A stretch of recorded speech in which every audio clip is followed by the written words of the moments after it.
Hey everybody, welcome back. Thank you for joining us again. My name is Patrick Tan, General Counsel for ChainArgos. With me, of course, is our CEO and Chief Data Scientist, John Reiter. Thank you for all the great feedback that we've been having for the last couple of episodes. This is our third episode. And today we get to talk about a couple of interesting things, a couple of controversial things as well. One of them I think we'll start off with is that now we've looked at TUSD. TUSD is now it's not a wrap token, yeah? Right, it's TUSD. That's organically, well, no, I wouldn't call it organically. That would be a complete misuse of that term. But TUSD that's being minted on the BNB Smart Chain, or as you guys may know it, BSC. What do you think about that? Yeah, so it's a native token. So just to review, because there's a lot of vocabulary here. Yeah. Binance Smart Chain, BNB Smart Chain, BNB whatever, used to have a lot of stable coins that were Binance Peg stable coins. Correct. So they were wrapped by Binance on some other chain and then issued on Binance Smart Chain, also BNB Beacon Chain. And I believe there were a handful of attempts at Binance Smart Chain native stablecoins, not wrapped, but the dollars in the bank, and then the company that issues them prints the tokens directly on the chain. Previously, that never went anywhere. There might have even been an attempt years ago at TUSD on there and other ones, and everything was taken over by the Binance Peg tokens. Why that is still remains a little bit unclear, but this is the first time that someone's trying. There already were Binance Peg TUSD tokens on Binance Smart Chain. Sure.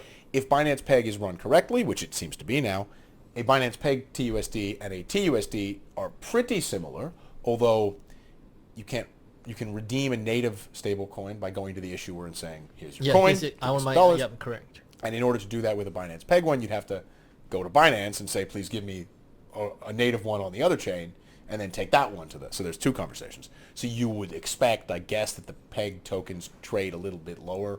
I don't know.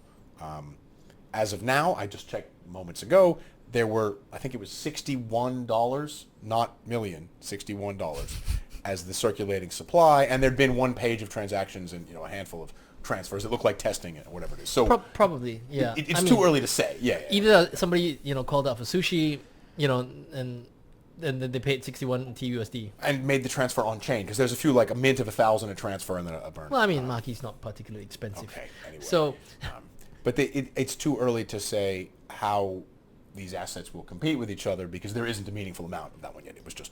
Well, not, so that's interesting. Why do you think now that there's as you rightly mentioned, there have been attempts at minting stablecoin directly onto the Binance Smart Chain or whatever conception it was at that point in time. Now we see TUSD on BNB Smart Chain. Now we know, and as you've been watching in our previous episodes, we've been talking about this, that TUSD was also the carriage vehicle of choice because it was the only last lifeboat to get $1 billion out of the US banking system into Capital Union via the trust tokens TUSD conduit. And that's the last one. You guys made it. Congratulations. But so we know that there's been quite a bit of suspicion, rumor, conjecture that was actually intended in some way or form or associated with Binance. We saw that around that same period of time, Binance started to list TUSD with a whole bunch of pairs that it didn't list prior to that. So TUSD BTC, TUSD BNB, TUSD, and ETH as well. So now we see, hey, BNB Smart Chain is minting TUSD directly. Does that's there's a couple of questions here. It's going to be a multi-layered question. One, that mean that Binance has got its banking rails back by proxy again? Okay, so let me just step back for a second. So Binance started using TUSD as the base, but what were their other choices, right? Think about when they started doing this. Yeah. USDC had a big problem over that weekend, right? Something like 10% of their reserves were possibly lost in Silicon Valley Bank, and in the end it was fine, but risk, and so people didn't want BUSD, which is no longer mintable; it can't be redeemed, and people didn't really want USDC. And restoring that confidence, as we previously talked about, is challenging. TUSD didn't have any of those problems, right? It's fine in that sense. It hadn't recently been exposed to a bank failure, and it hadn't recently been shut down or sanctioned. Those are low bars, but they're true. I mean, it's true, right? It didn't have any obvious warts at that time. We're in a place where not dead is very much alive. Yeah. So, sorry. So, Binance totally reasonably chose to switch a lot of their trading over to a token that people didn't associate with bad things, and that makes sense. That's reasonable business-wise, trading-wise, whatever.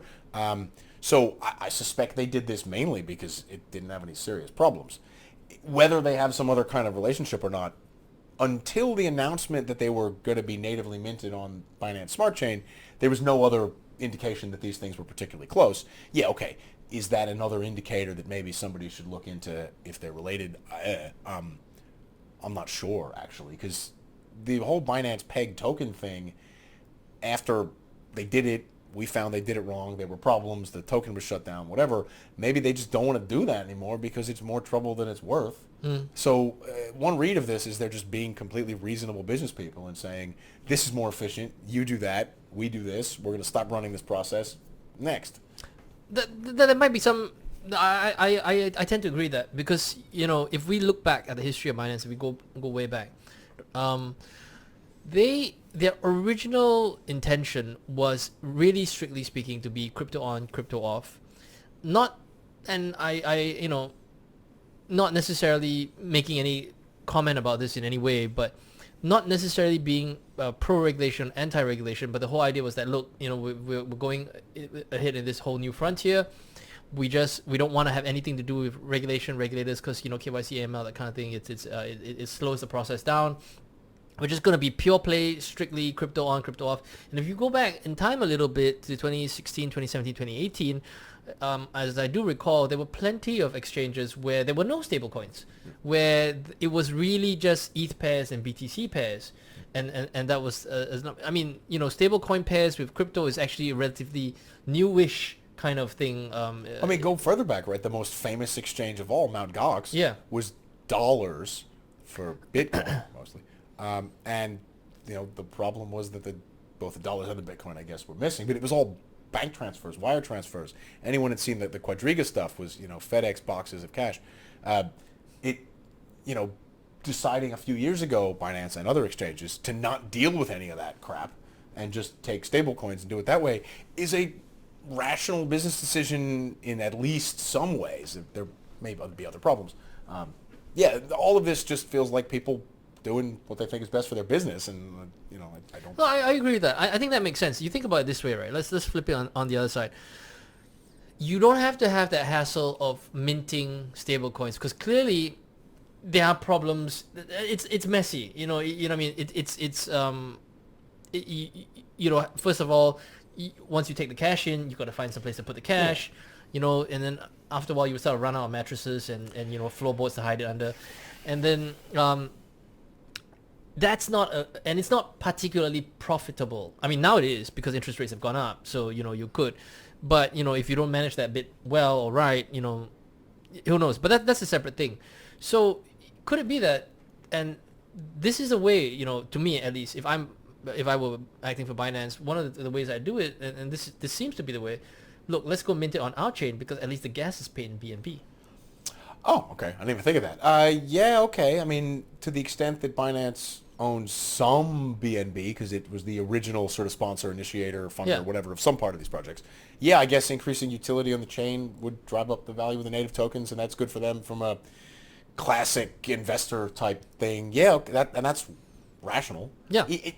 There's similar arguments you were alluding to, sort of traditional finance conglomerate stuff.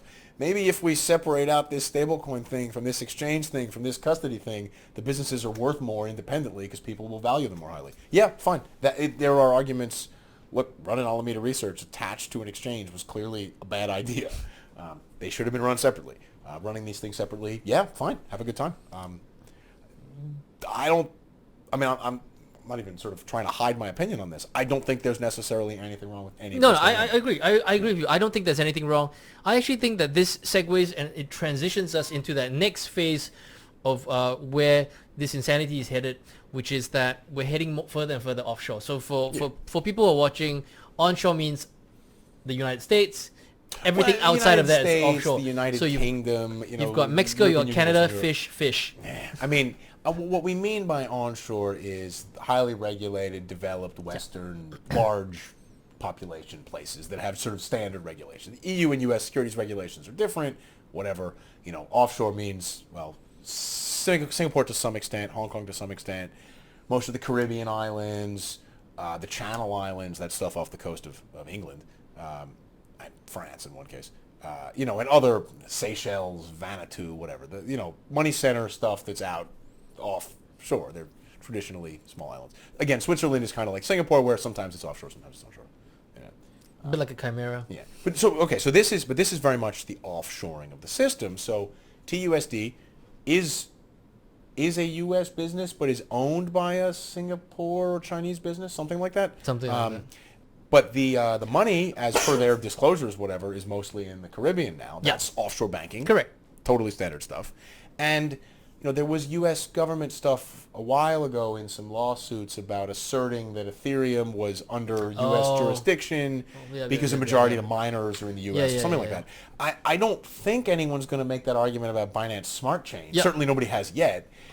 If you imagine that's a chain run by validators in Canada, whatever, offshore, and the dollars are offshore, that is legitimately a financial system that is outside the U.S. Yeah. Whether they'll be able to clear dollars if they assert that is a separate question, but you can run an offshore financial system. Clearly, you can have dollar bank accounts in the Caribbean. It's fine.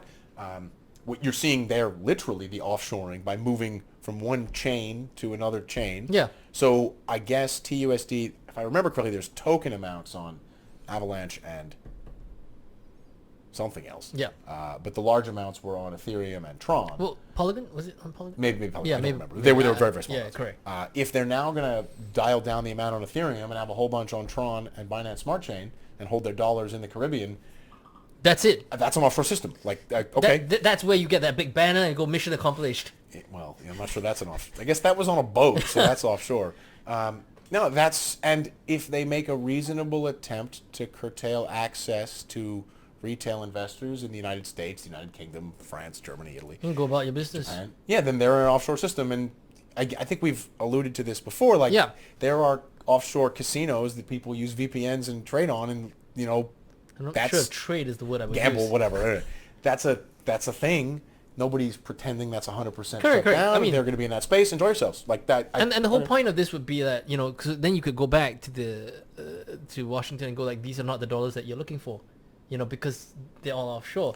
And the reality of the matter is that just to if you travel anywhere through, even in Southeast Asia, which is where we happen to be sitting right now, but if you travel anywhere in this part of the world, outside of perhaps Singapore, Malaysia, and that kind of thing, you go to a market, use dollars to buy that fake Lakers cap, you'll get the transaction done. Yeah. And I think if nothing else, I don't want to say that this makes the system more robust and resilient. This was the natural sort of singularity that it was supposed to coalesce into. Okay, so your comment made me think of something, and I guess this is strategic advice for people who run offshore crypto exchanges with regulatory problems in the United States.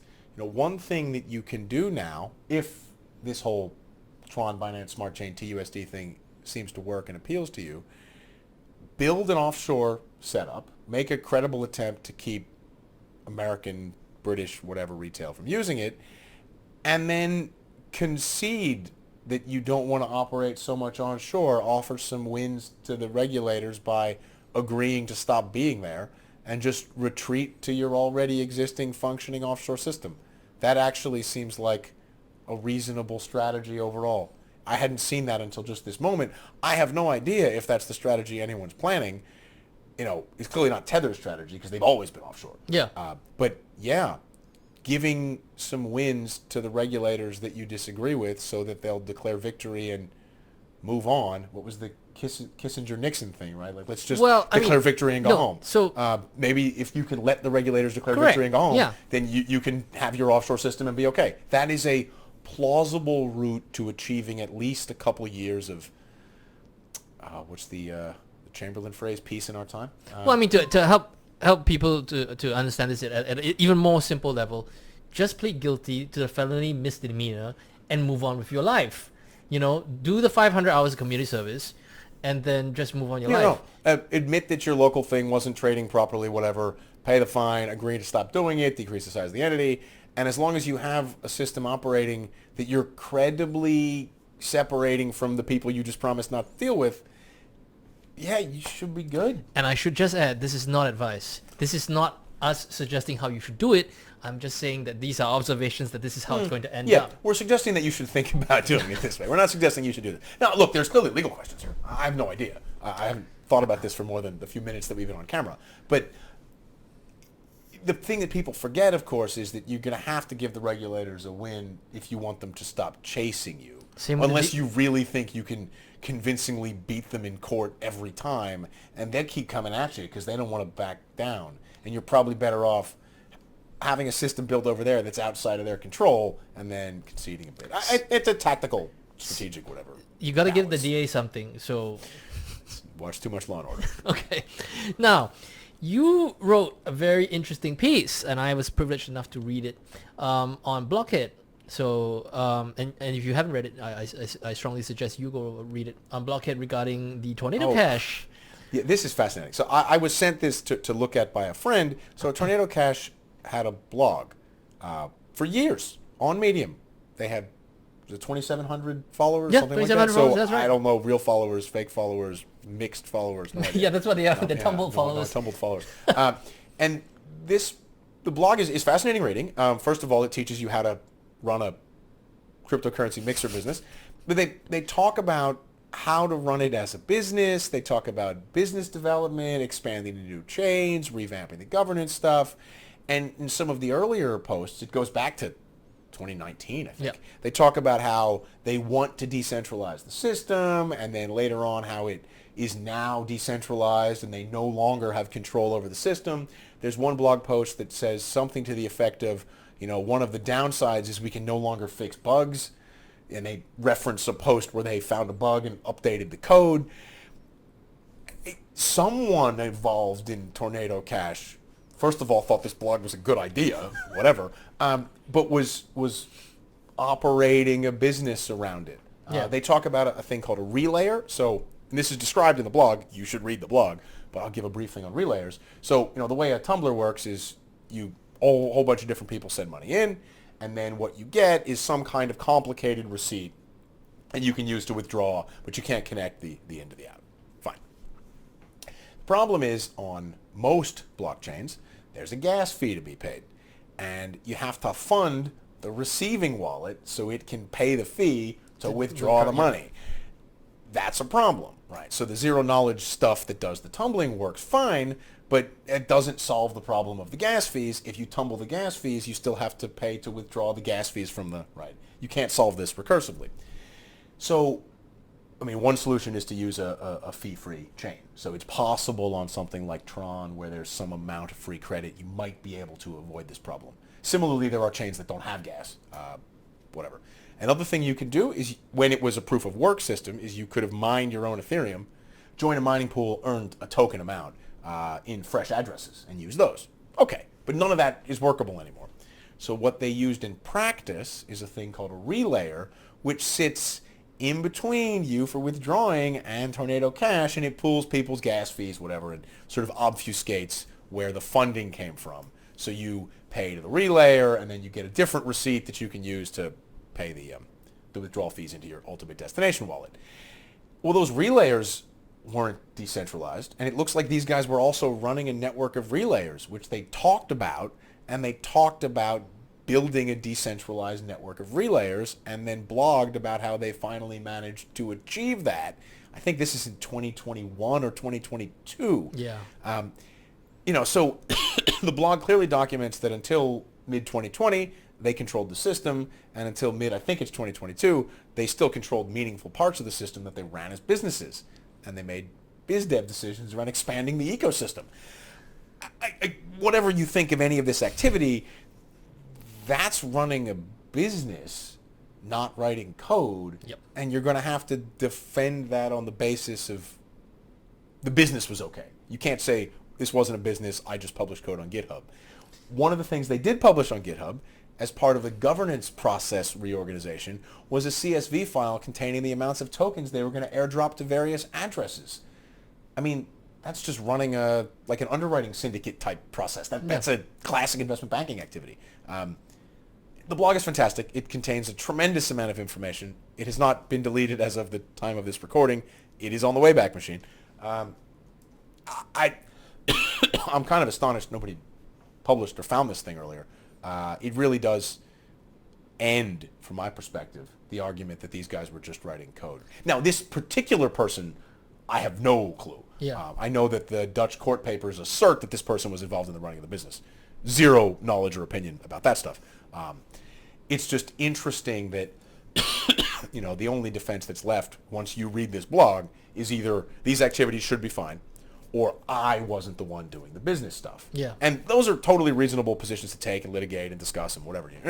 But the general concept that these are just people who did math and wrote code is I think, dead as an idea as of the moment you load, I think it's tornado-cash.medium.com, and you look at even the headlines of the post, make it clear this is BizDev for Web3 projects is all about getting on new blockchains. Correct. And then like 8 posts to that effect.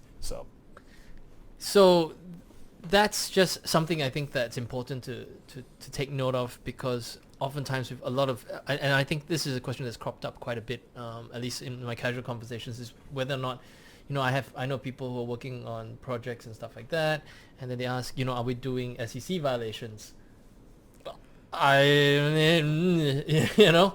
So that's just something to think about. Stay safe out there. So that's all we have for you this week. Thank you for joining us. Again, hit us up with the comments. Smash that subscribe button. We really appreciate when you do that. Otherwise, follow us on Medium, Twitter, and we'll see you again next week. And read the Tornado Cash blog. Read the Tornado Cash blog. There you go.